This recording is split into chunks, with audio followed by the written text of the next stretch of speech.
ಶಾಶ್ವತ ಹಿಂದುಳಿದ ವರ್ಗಗಳ ಆಯೋಗದ ಮಾಜಿ ಅಧ್ಯಕ್ಷರು ಆದಂಥ ಗೌರವಾನ್ವಿತ ನಿವೃತ್ತ ನ್ಯಾಯಮೂರ್ತಿಗಳು ಕಾಂತರಾಜ್ ಅವರು ನಮ್ಮ ಜೊತೆಗಿದ್ದಾರೆ. ಅವ್ರನ್ನ ಮಾತಾಡಿಸ್ತಾನೆ. ಇವತ್ತು ಸದ್ಯಕ್ಕೆ ಸರ್, ಜಾತಿ ಜನಗಣತಿ ಅಂತಕ್ಕಂಥದ್ದು ವಿಚಾರ ಮತ್ತೆ ರಾಜ್ಯ ಸರ್ಕಾರದಲ್ಲಿ ಮುಂದೆ ಬಂದಿದೆ. ಈಗ ಎಲ್ಲೋ ಒಂದು ಕಡೆ ಈ ಜಾತಿ ಜನಗಣತಿ ಅನ್ನೋದು ಏನಿದೆ, ಈ ಸಾಮಾಜಿಕ ಶೈಕ್ಷಣಿಕ ಅನ್ನೋದು ಹೋಗ್ಬಿಟ್ಟು ಜಾತಿ ಜನಗಣತಿ ಅಂತಕ್ಕಂಥದ್ದನ್ನೇ ಹಾಗೆ ರೂಢಿಯಾಗುತ್ತಾ ಆಗಿರೋಂಥದ್ದು. ಜೊತೆಗೆ ಇದೊಂದು ಅವೈಜ್ಞಾನಿಕ ವರದಿ ಅಂತಕ್ಕಂಥದ್ದು. ಹಾಗಿದ್ರೆ ವರದಿ ಈಗ ಯಾಕೆ ಪ್ರಸ್ತುತ ಮತ್ತೆ ಅಪ್ರಸ್ತುತ, ಇದ್ರ ಕುರಿತಂತೆ ನಮ್ಮ ರಿಪಬ್ಲಿಕ್ ಕನ್ನಡಕ್ಕೆ ತಾವು ಫಸ್ಟ್ ರಿಯಾಕ್ಷನ್ ಏನು ಕೊಡ್ತೀರಿ ಸರ್? ಮೊದಲನೇದಾಗಿ ಈ ನಮ್ಮ ವರದಿಯನ್ನು ಇವತ್ತು ಸರ್ಕಾರ ಪರಿಗಣಿಸೋದಕ್ಕೆ ಕ್ಯಾಬಿನೆಟ್ ಮೀಟ್ನಲ್ಲಿ ಇಟ್ಕೊಂಡಿರ್ತಕ್ಕಂಥದ್ದು ತುಂಬ ಸ್ವಾಗತವಾದಂಥ ವಿಷಯ. ಆಮೇಲೆ ಇದನ್ನು ನೀವು ಹೇಳಿದ ರೀತಿಯಲ್ಲಿ ಇದು ಜಾತಿ ಗಣತಿ ಆಗಿಬಿಟ್ಟಿದೆ, ಹೌದೋ ಅಲ್ವಾ ಅಥವಾ ಅದು ಯಾವುದಿದು ಅಂತ ಕೇಳ್ತಾ ಇದ್ದೀರಿ. ನೋಡಿ, ಇದು ಜಾತಿ ಗಣತಿ ಅಂತಕ್ಕಂಥದ್ದು ಸುಮ್ಮನೆ ಸಮಾಜದಲ್ಲಿ ಅದು ಅಭ್ಯಾಸ ಬಲದಿಂದ ಅಥವಾ ಜಾತಿ ಬಂದಾಗ ಬರೀ ಜಾತಿಗೆ ಹೆಚ್ಚು ಒತ್ತು ಕೊಡ್ತಕ್ಕಂಥ ಒಂದು ಇದಿದೆ. ಆದ್ದರಿಂದ ಜಾತಿ ಗಣತಿ ಅಂತ ಕರಿತಾ ಇದ್ದಾರೆ ಅಷ್ಟೇ. ಆದರೆ ಇದು ಸರಿಯಾದ ರೀತಿಯಲ್ಲಿ ಇದು ವ್ಯವಸ್ಥಿತವಾಗಿ ಮಾಡಿರ್ತಕ್ಕಂಥದ್ದು ಹೇಗಪ್ಪ ಅಂದರೆ ಸಾಮಾಜಿಕ ಮತ್ತು ಶೈಕ್ಷಣಿಕ ಸಮೀಕ್ಷೆ ಅಂತ. ಇದು ಯಾಕೆ ಕರಿತೀವಿ ಅಂದರೆ, ಸಾಮಾಜಿಕ ಮತ್ತು ಶೈಕ್ಷಣಿಕ ಸಮೀಕ್ಷೆ ಅಂತ ಯಾಕೆ ಕರಿತೀವಿ ಅಂತಲೂ ಹೇಳ್ತೀನಿ ಕೇಳಿ. ಸಂವಿಧಾನದ ಅಡಿಯಲ್ಲಿ ಏನು ಮಾಡಿದ್ದಾರೆ, ಯಾರು ಸಾಮಾಜಿಕವಾಗಿ ಮತ್ತು ಶೈಕ್ಷಣಿಕವಾಗಿ ಹಿಂದುಳಿತಕ್ಕಂಥವ್ರು ಇದ್ದಾರೋ ಅದರಲ್ಲಿ ಆರ್ಥಿಕತೆಯೂ ಸೇರುತ್ತೆ, ಅಂಥವರು ಹಿಂದುಳಿದ ವರ್ಗಗಳು ಅಂತ ಪರಿಗಣಿಸೋದಕ್ಕೆ ಅವಕಾಶ ಇದೆ ಸಂವಿಧಾನದಲ್ಲಿ. ಆದ್ದರಿಂದ ಅದು ಸಾಮಾಜಿಕ ಮತ್ತು ಶೈಕ್ಷಣಿಕ ಸಮೀಕ್ಷೆ ಅಂತ. ಅಂದರೆ ಇದರಲ್ಲಿ ಜಾತಿ ಇದೆಯೋ ಇಲ್ಲೋ ಅಂತ ಪ್ರಶ್ನೆ ಬಂದಾಗ ಜಾತಿ ಕೂಡ ಇದೆ. ನಮ್ಮಲ್ಲಿ 54 ಅಂಶಗಳನ್ನ ನಾವು ಜನಗಳು ಮುಂದಿಟ್ಟು ಅವುಗಳ ವಿವರಗಳನ್ನು ನಾವು ಪಡ್ಕೊಂಡಿದ್ದೀವಿ, ಮಾಹಿತಿಯನ್ನು ಪಡ್ಕೊಂಡಿದ್ದೇವೆ. ಅದರಲ್ಲಿ ಜಾತಿ ಕೂಡ ಒಂದು. 54 ಅಂಶಗಳು ಜಾತಿ ಕಾಲಂ ಕೂಡ ಒಂದು. ಅದನ್ನು ಜಾತಿ ಯಾಕೆ ಕೇಳಿದ್ರಿ ಅಂತಕ್ಕಂಥ ಪ್ರಶ್ನೆ ಬಂದಾಗ, ಅದು ಈಗ ಸರ್ವೋಚ್ಚ ನ್ಯಾಯಾಲಯದಲ್ಲಿ ತೀರ್ಪುಗಳನ್ನು ಮಾಡಿದಾಗ ಸಮೀಕ್ಷೆಗಳು ಮಾಡಬೇಕು, ಜನಗಣತಿ ಮಾಡಬೇಕು, ಅಂಕಿಅಂಶಗಳು ಬೇಕು, ಇದನ್ನು ಪಡ್ಕೊಂಬನ್ನಿ ಅಂತಕ್ಕಂಥದ್ದು ಎಂಪೆರಿಕಲ್ ಡಾಟಾ ಅಂತ ಹೇಳ್ತಾರೆ ಸುಪ್ರೀಂ ಕೋರ್ಟ್ನವರು. ಅದನ್ನು ಪಡ್ಕೊಂಬನ್ನಿ ಅಂತ ಹೇಳ್ತಾರೆ. ಅದನ್ನ ಮಾಡಬೇಕಾದಾಗ 2 ನಿಬಂಧನೆಗಳನ್ನು ಹೇಳ್ತಾರೆ. ಏನಪ್ಪ ಅಂದರೆ, ಒಂದು, ನೀವು ಯಾವುದೇ ಒಂದು ಸಮೀಕ್ಷೆಯನ್ನು ಮಾಡಿದಾಗ ಅದು ಸಂಪೂರ್ಣವಾಗಿ, ಆ ಪದ ಯಾವ್ದು ಬಳಸಿದ್ದಾರೆ ಅಂತ ಹೇಳಿದ್ರೆ, if you conduct entire survey of the entire population, if you conduct the survey of entire population it is acceptable ಅಂತ. ಜೊತೆಗೆ ಈಗ ಮಾಡಬೇಕಾದ್ರೆ ಇನ್ನೊಂದು, ಬರೀ ಜಾತಿಯನ್ನು ಅಷ್ಟೇ ಪರಿಗಣಿಸಿ ನೀವು ಫಲಾನುಭವಿಗಳ ಆರಿಸಿದರೆ ಅದು ತಪ್ಪು ಅಂತ. ನೀವು ಜಾತಿನೂ ಒಂದು ಅಂಶ ಆಗಿ ಇಟ್ಕೊಳ್ಳಿ. ಯಾಕೆ ಅಂತ ಹೇಳಿದ್ರೆ, ಜಾತಿ ನಮ್ಮ ದೇಶದಲ್ಲಿ ವಾಸ್ತವ. ಆದ್ದರಿಂದ ಅದನ್ನು ಒಂದು ಅಂಶ ಆಗಿ ಇಟ್ಕೊಂಡು ಇತರೆ ಅಂಶಗಳನ್ನ, ಅವ್ರ ಸಾಮಾಜಿಕವಾಗಿ ಸ್ಥಿತಿಗತಿ ಏನಿದೆ, ಆರ್ಥಿಕವಾಗಿ ಸ್ಥಿತಿಗತಿ ಏನಿದೆ, ಏನು ಶೈಕ್ಷಣಿಕವಾಗಿ ಏನು ಸ್ಥಿತಿ, ರಾಜಕೀಯವಾಗಿ ಏನಿದೆ, ಆಮೇಲೆ ಅವ್ರ ಕುಟುಂಬಕ್ಕೆ ಹೋದಾಗ ಕೂಡ ಅವ್ರ ಕುಟುಂಬ ಯಾವ ಸ್ಥಿತಿಯಲ್ಲಿದೆ, ಎಲ್ಲಿ ವಾಸ ಮಾಡ್ತಾರೆ, ಸ್ಲಮ್ನಲ್ಲಿ ಮಾಡ್ತಾರಾ, ಹಳ್ಳಿನಲ್ಲಿ ಮಾಡ್ತಾರಾ, ನಗರದಲ್ಲಿ ಮಾಡ್ತಾರಾ, ಹೀಗೆಲ್ಲ ಇದೆ. ಅವೆಲ್ಲ ಸಾಮಾಜಿಕ ಹಿಂದುಳುವಿಕೆ ಒಳಗಡೆ ಬರ್ತವೆ. ಎಂಥ ಜಮೀನಿದೆ, ಜಮೀನು ಇದೆಯೋ ಇಲ್ವೋ ಫಸ್ಟು, ಇದ್ದರೆ ತರಿನ ಕುಷ್ಕಿನ, ಮನೆ ಇದ್ದರೆ ಎಂಥದ್ದು ಮನೆ, ಗುಡಿಸ್ಲು ಮನೆನ, ಕುಟುಂಬದ ಎಲ್ಲ 54 ಅಂಶಗಳು, ಎಲ್ಲ ವಿವರಗಳನ್ನು ಒಳಗೊಂಡಂತೆ. ಆದರೆ ಸರ್, ಈಗ ಆಗ್ತಾ ಇರ್ತಕ್ಕಂಥದ್ದು ಏನಂದರೆ, ಕೆಲವು ರಾಜಕೀಯ ನಾಯಕರು ಅದು ಎಷ್ಟು ಪ್ರಬುದ್ಧತೆಯಿಂದ ಮಾತಾಡ್ತಾರೆ ಅಂತಕ್ಕಂಥದ್ದು ಈಗ ಚರ್ಚೆ ಆಗಿರುವಂಥ ವಿಚಾರ. ಯಾಕೆಂತಂದರೆ, ಇದೊಂದು ಅವೈಜ್ಞಾನಿಕ, ಯಾವ ಮನೆಗಳಿಗೂ ಭೇಟಿ ಕೊಟ್ಟಿಲ್ಲ, ಮನೆಗಳಿಗೆ ಭೇಟಿ ಕೊಡ್ದಲೇ ಮಾಡಿದ್ದಾರೆ, ಎಲ್ಲೋ ಒಂದು ಕಡೆ ಕೂತು ಎಸಿ ರೂಮಲ್ಲಿ ಕೂತು ವರದಿಯನ್ನು ರೆಡಿ ಮಾಡಿದ್ದಾರೆ ಅಂತಕ್ಕಂಥದ್ದು ಗಂಭೀರವಾದಂಥ ಆರೋಪಗಳನ್ನ ಬಹಿರಂಗವಾಗಿ ಮಾಡ್ತಾ ಇದ್ದಾರೆ. ಅಂಥವ್ರಿಗೆ ಏನು ಹೇಳ್ತೀರಿ ಸರ್? ಇಲ್ಲ, ಅದು ಹುರುಳಿಲ್ಲದ ಆರೋಪ. ಯಾಕೆ ಹೇಳ್ತೀನಿ ಅಂತ ಹೇಳಿದರೆ, ಇದನ್ನು ನಾವು ಮಾಡಿರ್ತಕ್ಕಂಥದ್ದು, ಇದರಲ್ಲಿ ಸುಮಾರು ಸಂಪೂರ್ಣ ಅಧಿಕಾರಿಗಳು ಮತ್ತು ಗಣತಿದಾರರು ಸೇರಿದರೆ ಸುಮಾರು 1,60,000 ಜನ ಇದರಲ್ಲಿ ಇನ್ವಾಲ್ವ್ ಆಗಿದ್ದಾರೆ. ಅದರಲ್ಲಿ 1,35,000ಕ್ಕಿಂತ ಹೆಚ್ಚಾಗಿ, ನನಗೆ ಕರೆಕ್ಟ್ ನೆನಪಿದ್ರೆ ಅಂಕಿಗಳು, ಗಣತಿದಾರರೇ ಇದ್ದಾರೆ. ಆ ಗಣತಿದಾರರಿಗೆ ಏನು ಮಾಡಿದ್ದೀವಿ ಅಂತ ಹೇಳಿದ್ರೆ, ಇಂಥ ಬ್ಲಾಕ್ ಅಂತ ಮಾಡಿ ಇಷ್ಟು ಮನೆಗಳನ್ನ ನೀವು ಇಷ್ಟು ದಿನದಲ್ಲಿ ಮಾಡಬೇಕು ಅಂತಕ್ಕಂಥದ್ದು ಕೊಟ್ಟಿದ್ದೇನು. ಅದನ್ನು ಏಕಕಾಲದಲ್ಲಿ ರಾಜ್ಯಾದ್ಯಂತ ಮಾಡಿರ್ತಕ್ಕಂಥದ್ದು. ಸೊ ಹಾಗಾಗಿ ಆಮೇಲೆ ಅದು ಬಂದಿರತಕ್ಕಂಥ ಅಂಕಿಅಂಶಗಳನ್ನ ನಾವು ತಗೊಂಡು ಅದನ್ನು ಎಲ್ಲ ಅನಾಲಿಸಿಸ್ ಮಾಡಿ ಅಂತೀವಿ. ಅದಾದ ಮೇಲೆ ಎಲ್ಲನೂ ಅದಕ್ಕೆ ವರದಿಯನ್ನು ತಯಾರು ಮಾಡಿ ಆಮೇಲೆ ಸರ್ಕಾರಕ್ಕೆ ಅದನ್ನು ಆಧರಿಸಿ ಆಮೇಲೆ ಈಗ ಸಮಾಜದಲ್ಲಿ ಏನು ಬೇಕು ಅಂತಕ್ಕಂಥದ್ದು ನಮ್ಮ ಗಮನಕ್ಕೆ ಬಂದಿರತಕ್ಕಂಥದ್ದು ಪರಿಹಾರಕ್ಕೆ ಬೇಕಾಗಿರ್ತಕ್ಕಂಥ ಶಿಫಾರಸುಗಳನ್ನು ಮಾಡಿದ್ದೇವೆ. ಇದನ್ನು ನೀವು ಅಲ್ಲೇ ಕೂತ್ಕೊಂಡು ಬರೆದಿದ್ರಿ, ಇವ್ರ ಮಾತು ಕೇಳಿದ್ರಿ, ಅವ್ರ ಮಾತು ಕೇಳಿದ್ರಿ ಅಂತಕ್ಕಂಥದ್ದಿಲ್ಲ. ನಾನು ನೇರವಾಗಿ ಹೇಳ್ತೀನಿ, ಯಾರ್ಯಾರೋ ಮಾತನಾಡಿದ್ದು ನಾನು ಕೇಳಿದೆ. ಮುಖ್ಯಮಂತ್ರಿಯವರು ಹೇಳಿ ಬರ್ಸ್ಕೊಂಡಿರ್ತಕ್ಕಂಥ ವರದಿ ಇದು ಅಂತಕ್ಕಂಥ ಮಾತನ್ನು ಕೇಳಿದೆ. ನಾನು ಮುಖ್ಯಮಂತ್ರಿಗಳು ಹೇಳಿದಂತೆ ರಿಪೋರ್ಟ್ ರೆಡಿಯಾಗಿದೆ ಅಂತಕ್ಕಂಥ ಮಾತನ್ನೇ ಹೇಳ್ತಾ ಇದ್ದಾರೆ. ಅದೇ ಅವರು ಹೇಳಿದಂತೆ ಮಾಡಿದ್ರು. ನಾನು ಹೇಳ್ತೀನಿ ಕೇಳಿ, ಇದನ್ನು ನೀವು ಎಲ್ಲರಿಗೂ ಅನುಕೂಲ ಆಗೋ ರೀತಿಯಲ್ಲಿ ಮಾಡ್ರಿ ಅಂತಕ್ಕಂಥದ್ದು ಆಯೋಗನ ರಚನೆ ಮಾಡಿದಾಗ ಹೇಳಿದ್ದೊಂದು ಬಿಟ್ಟರೆ, ಆಗಿನ ಮುಖ್ಯಮಂತ್ರಿನೂ ಈಗಲೂ ಮುಖ್ಯಮಂತ್ರಿ ಮಾನ್ಯ ಸಿದ್ದರಾಮಯ್ಯನವರು ಏನೋ ನೋಡಪ್ಪ, ಇದರಿಂದ ಯಾರ್ಯಾರು ವಂಚಿತರಾಗಿದ್ದಾರೆ, ಈ ಫಲಾನುಭವಿಗಳ ಪಟ್ಟಿಯಲ್ಲಿ ಯಾರ್ಯಾರು ಬಂದಿಲ್ಲ ಅಂಥವ್ರು ಯಾರ್ಯಾರು ಇದ್ದಾರೋ ಅವ್ರನ್ನೆಲ್ಲ ಒಳಗೂಡಿಸಿ ಅರ್ಹತೆ ಇರ್ತಕ್ಕಂಥರೆಲ್ಲ ಬರಲಿ, ಆ ಒಂದು ಪ್ರಯತ್ನ ಮಾಡಿ ಆಮೇಲೆ ಎಂಟೈರ್ ಪಾಪ್ಯುಲೇಷನ್ ಕವರ್ ಮಾಡ್ರಿ ಅಂತಕ್ಕಂಥದ್ದು ಹೇಳಿದ್ದು ಬಿಟ್ಟರೆ ಮತ್ತೆ ಯಾವತ್ತೂ ಕೂಡ ಅವರ ಹಸ್ತಕ್ಷೇಪ ಇಲ್ಲ. ಪ್ಲೀಸ್ ಏನು ಮಾಡಿದ್ರಿ ಅಥವಾ ಹೀಗೆ ಮಾಡಿ ಹಾಗೆ ಮಾಡಿ ಅವೆಲ್ಲ ಸುಳ್ಳು. ನನ್ನ ವೈಯಕ್ತಿಕ ಅಭಿಪ್ರಾಯದಲ್ಲಿ ಹೇಳ್ತೇನೆ, ಸಿದ್ದರಾಮಯ್ಯವರು ಯಾವತ್ತೂ ತಮಗೆ ಯಾವುದನ್ನು ಹೇಳಿಲ್ಲ, ಅದನ್ನು ಯಾವತ್ತೂ ಹೇಳಿಲ್ಲ. ಈ ನನ್ನ ಅನುಭವದಲ್ಲಿ ಹೇಳ್ತೀನಿ, ಅವ್ರು ಹೇಳೋಂಥವ್ರಲ್ಲ, ಹಸ್ತಕ್ಷೇಪ ಮಾಡ್ತಕ್ಕಂಥ ವ್ಯಕ್ತಿ ಅಲ್ಲ ಅಂತ ನನಗೆ ಸಮಾಧಾನ ಇದೆ. ಆಮೇಲೆ ಅವ್ರಿಗೆ ಇದಕ್ಕೆ ಬದ್ಧತೆ ಇದೆ, ಸಾಮಾಜಿಕ ನ್ಯಾಯದ ಬಗ್ಗೆ ಬದ್ಧತೆ ಇದೆ, ಸಮಾಜದ ಚಿತ್ರಣ ಗೊತ್ತಿದೆ, ಅಸಮಾನತೆ ಗೊತ್ತಿದೆ. ಆದ್ದರಿಂದ ಅವರು ಈ ದೇಶದಲ್ಲಿ ಪ್ರಪ್ರಥಮ ಬಾರಿಗೆ 1931 ನಂತರ ಏನು ಈತ ಜಾತಿ ವಿವರವನ್ನು ಒಳಗೊಂಡಿರ್ತಕ್ಕಂಥ ಮಾಹಿತಿ ಇರಲಿಲ್ಲ.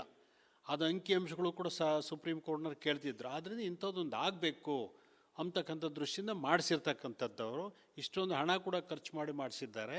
ಆದ್ದರಿಂದ ಅವರಿಗೆ ಸಾಮಾಜಿಕ ನ್ಯಾಯದ ಬಗ್ಗೆ ನಂಬಿಕೆ ಇದೆ, ಬದ್ಧತೆ ಇದೆ. ಆಮೇಲೆ ಇದನ್ನು ತಾನೇ ಮಾಡಿಸಿ ಇಷ್ಟೆಲ್ಲ ಉದ್ದೇಶ ಇರೋದ್ರಿಂದ ಸಂಪೂರ್ಣವಾಗಿ ನನಗೆ ಭರವಸೆ ಇದೆ, ಅವರು ಜಾರಿ ತರ್ತಕ್ಕಂಥ ಪ್ರಯತ್ನ ಅಂತ ಖಂಡಿತವಾಗೂ ಮಾಡ್ತಾರೆ. ಸರ್, ಈಗ ಸುಮಾರು 10 ವರ್ಷಗಳಾಯಿತು ತಮ್ಮ ವರದಿ ಆಗಿ, ಕೊನೆಗೂ ಕೂಡ ಇವತ್ತು ಅದಕ್ಕೆ ಒಂದು ಕೂಡು ಬಂದಿರತಕ್ಕಂಥದ್ದು ಕಾಲ ಇವತ್ತು ಕ್ಯಾಬಿನೆಟ್ನಲ್ಲಿ ಚರ್ಚೆ ಆಗಿದೆ. ಈಗ ಮತ್ತೆ ಕ್ಯಾಬಿನೆಟ್ ಸಬ್ ಕಮಿಟಿ ಕೂಡ ಮಾಡಿದರೆ ಅಲ್ಲಿ ಮತ್ತೆ ವಿಶೇಷವಾದಂಥ ಚರ್ಚೆಯನ್ನು ಮಾಡಿ ಅಲ್ಲಿ ಕೂಡ ಮುಂದೆ ಅದು ಜಾರಿ ಮಾಡೋದಕ್ಕೆ ಸಂಬಂಧಪಟ್ಟಂತೆ ಸರ್ಕಾರ ಎಲ್ಲ ರೀತಿಯಲ್ಲಿ ಮಾಡ್ತಾ ಇದೆ.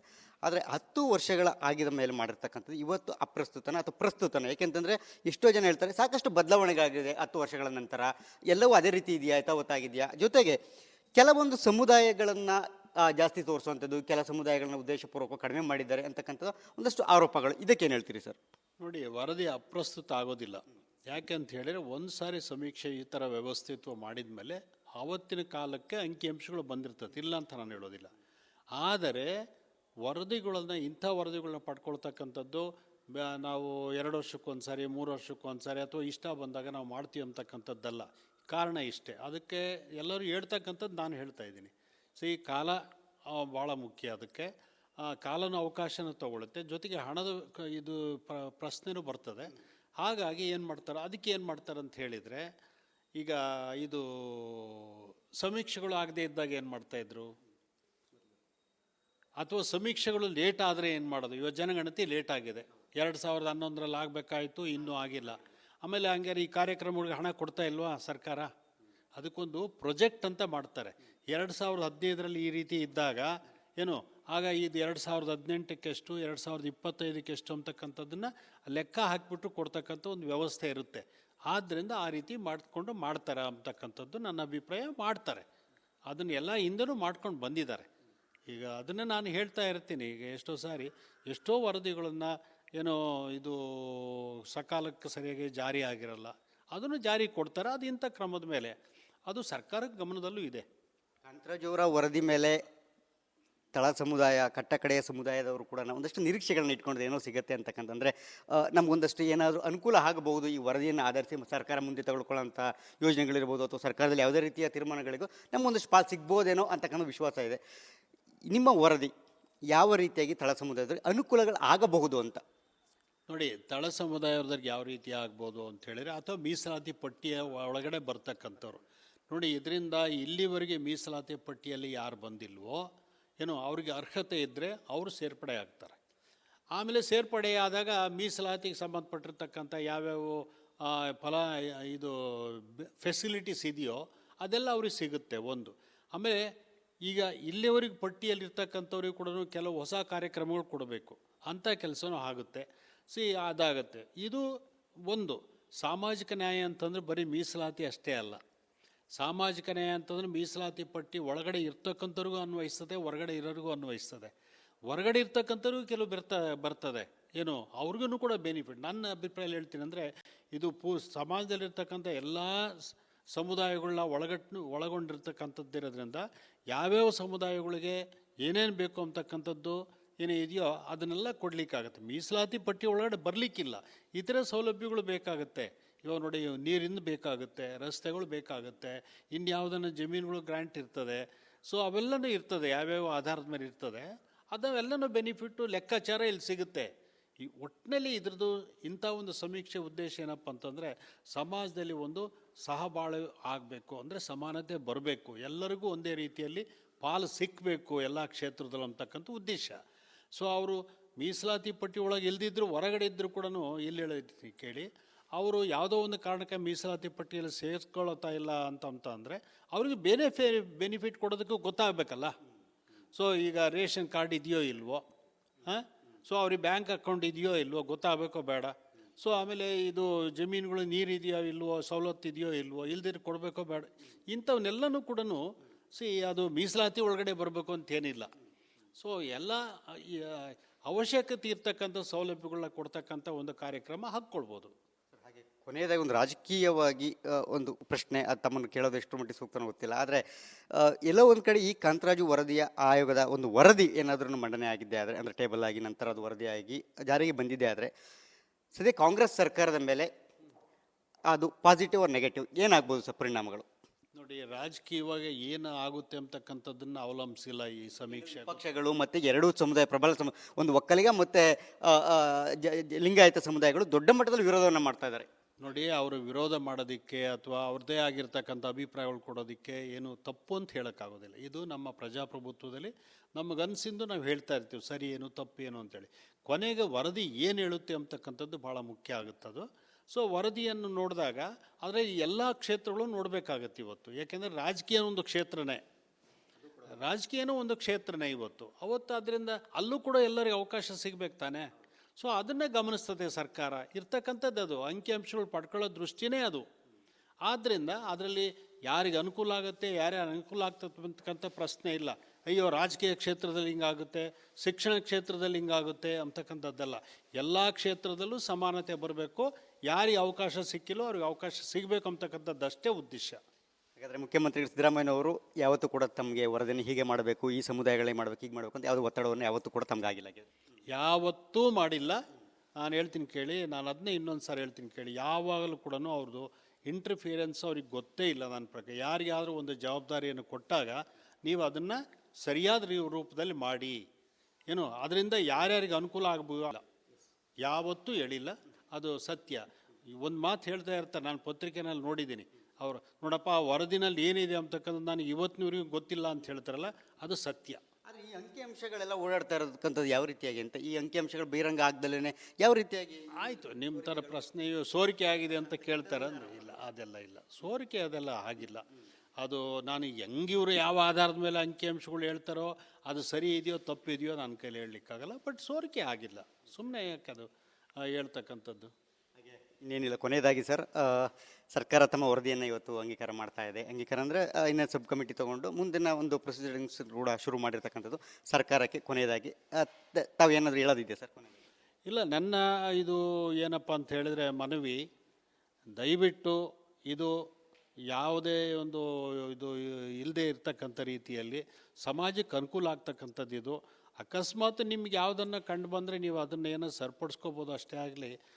ಯಾಕೆಂದರೆ ನಾವೇನು ಸರ್ವಜ್ಞರಲ್ಲ, ನಾವು ಮಾಡಿರ್ತಕ್ಕಂಥದ್ದು ಯಾವಾಗಲೂ ಸರಿ ಅಂತಕ್ಕಂಥದ್ದಲ್ಲ. ನಮಗೆ ಅವಾಗ ಏನು ತೋಚಿರ್ತದೋ ಅದನ್ನು ಮಾಡಿರ್ತೀವಿ. ಅದನ್ನು ಇದು ಮಾಡಿಕೊಂಡು ಇದನ್ನು ಜಾರಿಗೆ ಕೊಟ್ಟರೆ ನನ್ನ ಅಭಿಪ್ರಾಯದಲ್ಲಿ ಮಾಡಿದ್ದಕ್ಕೂ ಒಂದು ಸಾರ್ಥಕ ಆಗುತ್ತೆ. ಆಮೇಲೆ ಇದು ಬಹಳ ಜನಕ್ಕೆ ಅನುಕೂಲ ಕೂಡ ಆಗುತ್ತೆ. ಸಮಾಜದ ಹಿತದೃಷ್ಟಿಯಿಂದ ಮಾಡಿರ್ತಕ್ಕಂಥ ಈ ಕೆಲಸ ಜಾರಿಗೆ ಬರಬೇಕು ಅಂತಕ್ಕಂಥದ್ದು ನನ್ನ ಮನವಿ. ದಯಮಾಡಿ ಮಾಡಿ ಅಂತ ನಾನು ಪ್ರತಿಯೊಬ್ಬರನ್ನು ಕೇಳ್ತೇನೆ. Thank you sir, thank you so much. ಇದಿಷ್ಟು ಕೂಡ ಗೌರವಾನ್ವಿತ ನಿವೃತ್ತ ನ್ಯಾಯಮೂರ್ತಿಗಳಂತ ಕಾಂತರಾಜು ಅವರ ಮಾತುಗಳು. ರಿಪಬ್ಲಿಕ್ ಕನ್ನಡಕ್ಕೆ ಭಾಳ ಎಕ್ಸ್ಕ್ಲೂಸಿವ್ ಆಗಿ ಇವತ್ತು ಏನು ಜಾತಿ ಜನಗಣತಿ ವರದಿ ವಿಚಾರವಾಗಿ ಸಾಕಷ್ಟು ಚರ್ಚೆಗಳು ಮತ್ತು ಗೊಂದಲಕ್ಕೆ ಸಂಬಂಧಪಟ್ಟಂತೆ ಭಾಳ ಮುಕ್ತವಾಗಿ ಮಾತಾಡಿದ್ದಾರೆ. ನೋಡೋಣ ಮುಂದಿನ ದಿನಗಳಲ್ಲಿ ಈ ಜಾತಿ ಜನಗಣತಿಯ ವರದಿ ಮಂಡನೆ ಆಗತ್ತಾ ಅಥವಾ ಕೇವಲ ರಾಜಕೀಯವಾಗಿಯೇ ಹೀಗೆ ಮುಂದುವರ್ಕೊಂಡೇ ಹೋಗುತ್ತಾ ಅನ್ನೋದನ್ನು ಕಾಲವೇ ನಿರ್ಧಾರ ಮಾಡಬೇಕಾಗಿದೆ. ನೋಡೋಣ ಮುಂದಿನ ದಿನಗಳಲ್ಲಿ ಮತ್ತಷ್ಟು ಅಪ್ಡೇಟನ್ನು ರಿಪಬ್ಲಿಕ್ ಕನ್ನಡ ನೀಡ್ತಾ ಹೋಗುತ್ತೆ. ಕ್ಯಾಮ್ರಾ ಪರ್ಸನ್ ಮಂಜುನಾಥ್ ಜೊತೆ ಸುರೇಶ್, ರಿಪಬ್ಲಿಕ್ ಕನ್ನಡ, ಬೆಂಗಳೂರು.